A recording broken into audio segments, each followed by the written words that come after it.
Hey guys, thanks for watching. Please make sure to subscribe to our YouTube channel and all our social media platforms at Fino Boxing. You can follow my personal social media at Adriana_sports. Enjoy. So Fino Boxing here with Barrios. Man, San Antonio's coming out for you, showing you a lot of love. Obviously, you always knew you was liked, but it's a surprise to you that, man, people are there for you, cheering you on, and they want to see you succeed. It's just, it's a great feeling, suffered my first loss, but, this type of support, it doesn't feel like it. Everything has been positive, since the fight, and that's something I'm very thankful for. I've always been thankful, my supporters here in my hometown, but, it's for reasons like this, they support you, unconditionally, win, lose, or draw. Have you gotten any kind of feedback from the rest of the champs in San Antonio? Obviously, you had a great fight against Gervonta Davis, but, have they reached out, Joshua Franco and the rest of the guys who actually been champions as well, just like you? All those dudes, like I said, we all grew up together, me, Hector, Bam, Josh, and, when I lost, I had a message, from each and every one of them, our boy Hector, had just suffered, his first defeat as well. But we all reached out to him also, and we got Josh, who's getting ready for his second trilogy, with Maloney. He's out there in camp right now. There's no doubt in my mind. He's gonna go and defend that title again. And capture another victory against Maloney. But man, us here in San Antonio, we have stayed a tight knit group, and I'm thankful for that. Obviously, we see that cutting, you're healing pretty quickly, pretty fast. I know you mentioned earlier you want to move up to 147. Is that the plan? Have you talked to Virgil Hunter? Everyone's on the table agreeing to that, to moving up to welterweight? That's what we have been talking about. This last fight, we started to see, making 140. It's not as easy as it used to be. So we're gonna test out 147, which is much more natural for me. And but I'm gonna sit down with my coach. We're gonna go over everything. He's here in San Antonio right now. We got our my stablemate Pacquiao, who's fighting on the undercard of the Charlo Castaño, and so I'll be with them tomorrow. Were there any issues with this last camp? Because you had a great fight. It was competitive, being in the ATL. Literally, the odds stacked against you. Do you feel that maybe 140 was just too much for you to make it against the Tank fight? Again, I'm not making any excuses. I had a great camp. My last fight, we made weight, the proper way. But it's just something that we started to see. My body was holding on to more muscle. And the weight wasn't coming off as easy as it once was. But again, that wasn't it's not an excuse whatsoever. Gervonta just happened to be the better man that night. Me and my coaches were still we are very proud of the performance that I had in that fight. Have you had a chance to go back and watch the fight? And if so, what are some things that you noticed that you wish you could just change moving forward in your career? I've gone back. I've watched the fight. There's not any changes I'll make. Moving forward, but there was changes. I would have made, of course. In the fight. Looking back, but that's boxing though. Now having shared the ring with Tank, where would you rank him if he goes back down to lightweight, which it seems like he's going to do? Where would you rank him in that division with those guys? I definitely rank him up there. He has the explosiveness, with him, the power. He got the speed, and like I said, I had said it before. He has the boxing IQ. With you moving up to 147, do you feel like maybe your power, just conditioning, everything just kind of get better, just being that you kind of fill in? You're a big guy. I feel like you've kind of probably been on that road for a while now. It's the same thing as when I moved up to 140. We're gonna do it, gradually. We know it's gonna take a process, and but I have a great team behind me. With Virgil Hunter, my strength and conditioning coach, Tony Brady, my strength and conditioning coach here in San Antonio, Carlos Rodriguez, and something as long as we're all on the same page, with what we're doing next, I have no doubt, I'll be successful. Jamel Charlo versus Castaños tomorrow. It's a great fight, undisputed. Break down the fight for me. Man, I see that, it's like I said, it's hard to see this fight going 12 rounds because of, that ferociousness, that Jermel and Jamal bring every time they step in there.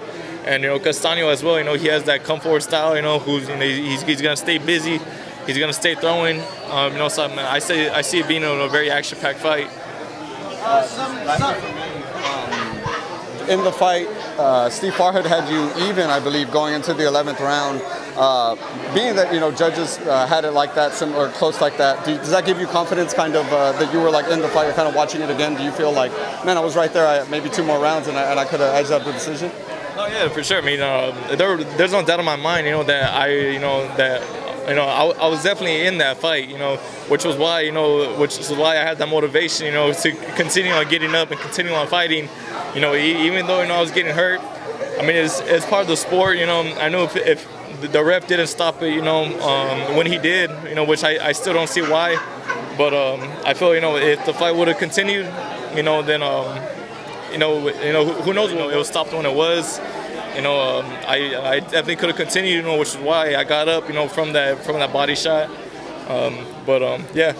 Now, Mario, during those last few rounds, man, you wouldn't clinch. I was even, being in the arena, I was like, man, Mario's not even clinching at any point. Was that just part of, the Aztec blood that you have in you that, like, in a sense, like, yeah, I'm not going to clinch? Yeah, I mean, it wasn't something I was really thinking about. It was just, when I'm in there, I'm trying to throw hands. I wasn't really worried about, trying to hold on to survive or nothing.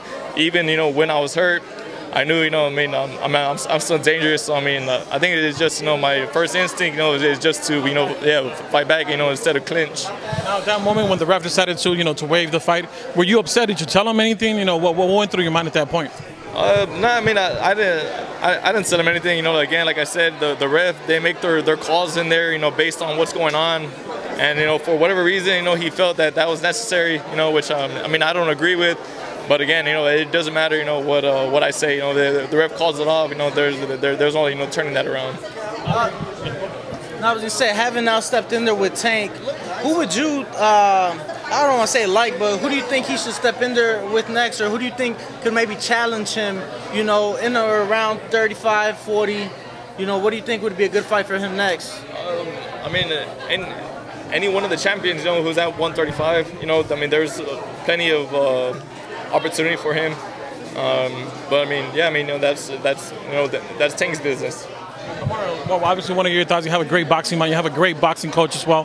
Have you thought about, Errol Spence, Manny Pacquiao, just as a boxing fan, how do you see that fight playing out? And being from Texas, did you ever spar Errol Spence?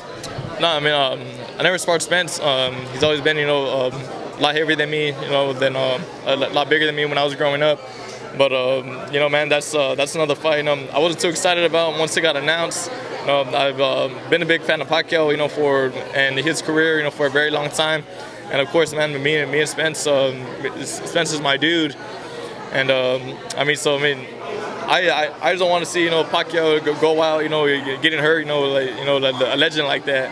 But, every time he steps in there, he seems to defy, all odds, even age. So, I still think it's going to be another great fight.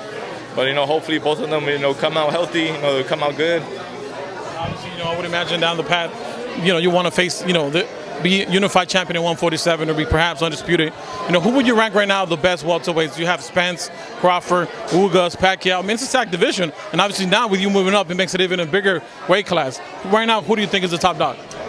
Right now, man, I definitely, think, Spence is, that dude up there. Spence and Crawford, it had to be, head-to-head. That's been the fantasy matchup everyone has asked for. And I feel like until we get that fight, we won't see, who's truly, has, the crown at 147. You being 26 or so, already one Division I champion, looking to get the second one. Do you want to move up quickly and take those, those big challenges this year, maybe next year, and fight for a world title?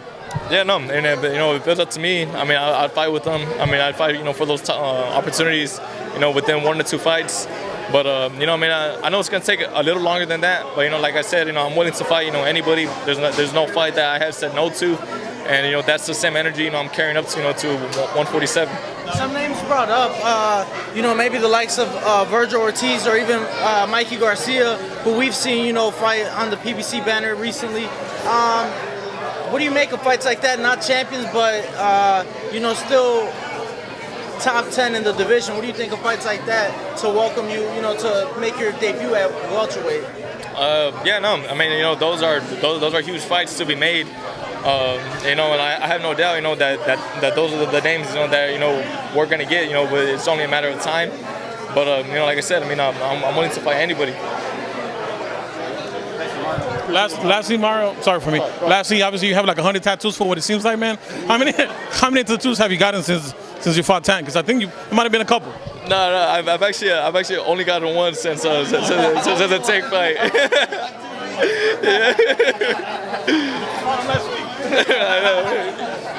Now, earlier you mentioned that that ring walk. For some reason there was no music. At that point, I thought it was the plan. But, the DJ forgot to push play, or what happened? Man, I don't know. I'm still trying to figure that out. I had a song that was, it's still gonna go with the ring walk. But, yeah. But, no, man, shout out to the danzantes, that we had there from the Bay Area. They brought, the water jumps and everything. So, regardless, with music or not, I was still able, to make a pretty, epic entrance. And I'm very thankful, for them. And, just everybody, that's supporting me. We're trying to throw you off, bro, from the beginning. Yeah, they might have been. Thank you, Martin. Yeah, thank you. Martin, thank you for the time, man. Appreciate it. Thank you, man.